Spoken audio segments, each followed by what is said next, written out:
नमस्कार विद्यार्थी मित्रांनो आणि पालकांनो, आपल्या गुरुतुर्ना सायन्स अकॅडमीच्या डिजिटल हंटवरती तुमच्या सर्वांचं पुन्हा एकदा स्वागत आहे। बातमी अतिशय महत्त्वाची आहे आणि ही बातमी राज्य सरकारच्या आणि केंद्र सरकारच्या एका धोरणात्मक निर्णयाची आहे। त्यामुळे महाराष्ट्रात शिकणाऱ्या सर्व विद्यार्थ्यांसाठी पालकांसाठी आत्ताची बातमी अतिशय महत्त्वाची आहे।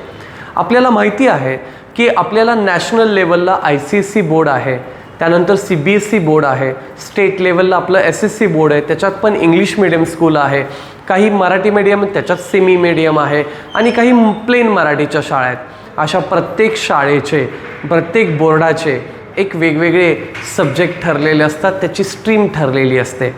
तरीसुद्धा केंद्र सरकारनं जे नॅशनल एज्युकेशन पॉलिसी राष्ट्रीय शिक्षण धोरण जे 2024ला घोषित केलं, त्याच धोरणाला अनुषंगानं महाराष्ट्र राज्याच्या शिक्षण मंडळानं काही निर्णय घेतले आणि त्याच्यातला अभूतपूर्व निर्णय म्हणजे भाषा मराठीचं कंपल्शन। होय, तुम्ही बरोबर ऐकताय, म्हणजे अगदी CBSE स्कूल असेल महाराष्ट्रातलं किंवा SSC बोर्डचं इंग्लिश मीडियम स्कूल असेल तरीसुद्धा सगळीकडे मराठी हा विषय कंपल्सरी असणार आहे आणि त्या संदर्भातली ही महत्त्वाची बातमी आज मी तुमच्यासाठी घेऊन आलो आहे। इंग्रजीसह इतर माध्यमांच्या शाळांना देखील मराठीचे धडे आता परफेक्टली शिकायला मिळणार आहेत, कारण मराठी ही भाषा सगळ्यांसाठी कंपल्सरी केलेली आहे। मराठी पाठ्यपुस्तक अनिवार्य म्हणजे कंपल्सरी करण्यात आलं आहे। पाठ्यपुस्तक मंडळाने काढलेले हे परिपत्रक नवीन शैक्षणिक वर्षापासून लागू होणार आहे, म्हणजे येणाऱ्या आहे जे 15 जूनला नवीन अकॅडमिक इयर चालू होतं आहे, त्या अकॅडमिक इयरला मराठी विषयाच्या संदर्भातले हे सगळे नियम त्या ठिकाणी लागू होताना आपल्याला पाहायला मिळतील।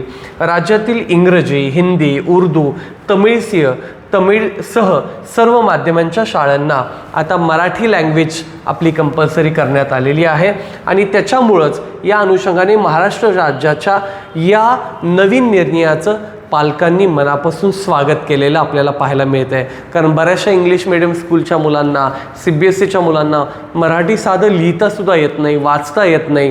त्यामुळे ह्या सगळ्या गोष्टींच्या अडचणी लक्षात घेऊन प्लस मराठी ही आपली मातृभाषा आहे, Marathi is our mother language, त्याला अनुषंगानं त्या मोटिव्हला पकडून महाराष्ट्र पुढे जाण्यासाठी, महाराष्ट्रातली मुलं पुढे जाण्यासाठी हा धोरणात्मक निर्णय त्या ठिकाणी घेतलेला आपल्या सगळ्यांना पाहायला मिळतोय। त्यामुळे इथून पुढे सर्व शाळांना मराठी शिकवणं, मराठी शाळेचे भाषेचे विषय शिकवणं, त्यातले तज्ज्ञ शिक्षक अवेलेबल मुलांसाठी करून देणं आता कंपल्सरी राहील। हा एक महत्त्वाचा महाराष्ट्र राज्याच्या शिक्षण मंडळानं घेतलेला निर्णय आता मला तुम्हाला सांगायचा आहे। त्यामुळं इयत्ता 2री, 3री, 4थी व 6वीच्या इंग्रजी माध्यमातील विद्यार्थ्यांसाठी शिकू मराठी आनंदाने, तर हिंदी, उर्दू, गुजरातीसह इतर माध्यमातील विद्यार्थ्यांना करू मैत्री मराठीशी ही पाठ्यपुस्तके उपलब्ध करून देण्यात आलेली आहेत।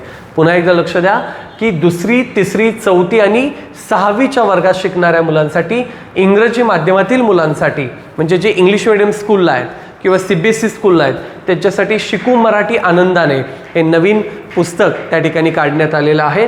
आणि जे हिंदी आणि उर्दू शाळेमध्ये 2री, 3री, 4थी आणि 6वीच्या वर्गात मुले शिकत आहेत त्यांच्यासाठी करू मैत्री मराठीशी अशा पद्धतीचं पुस्तक राज्य शासनाने अवेलेबल करून दिलेलं आहे।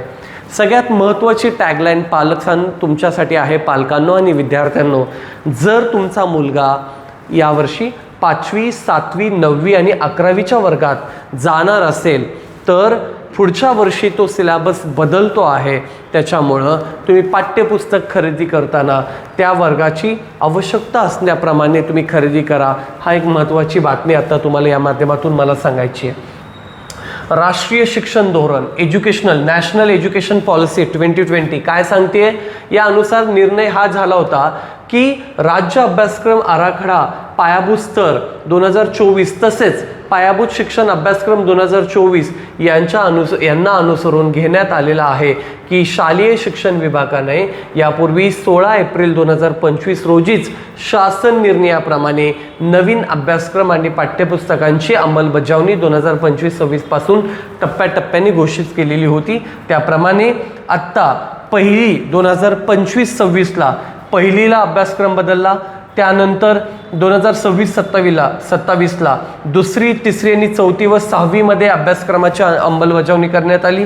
त्यानंतर 2027-28ला 5वी, 7वी, 9वी व 11वी याची अंमलबजावणी करण्यात येणार आहे व 2028-29ला 8वी, 10वी आणि 12वीची अंमलबजावणी करण्यात येणार आहे. त्यामुळं या पुढील वर्षी या वर्गांचे सिलॅबस बदलणार आहेत हे तुम्ही लक्षात ठेवा. त्यामुळे ही सगळ्यात महत्त्वाची बातमी आज मी तुमच्यासाठी घेऊन आलेलो होतो. आपली गुरुद्रोणा सायन्स अकॅडमी फलटण तालुक्यातली, सातारा जिल्ह्यातली ही अग्रगण्य अशी एज्युकेशन पॉलिसी शिकवून देणारी संस्था आहे.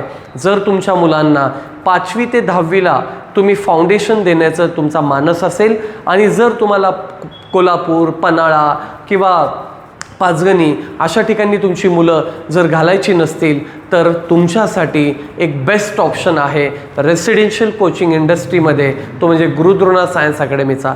त्यामुळं 5वी ते 10वीला जर आपल्या मुलांना फाउंडेशनला ॲडमिशन घ्यायची असतील किंवा 11वी 12वीला JEE NEET NDAला ॲडमिशन घ्यायची असतील तर तुम्ही खाली दिलेल्या या नंबरवरती कॉन्टॅक्ट करा आणि आमच्या ॲडमिशन डिपार्टमेंट किंवा ॲडमिशन सेलशी कॉन्टॅक्ट करा. थँक्यू, धन्यवाद. पुन्हा भेटूयात अशाच नवीन व्हिडिओमध्ये.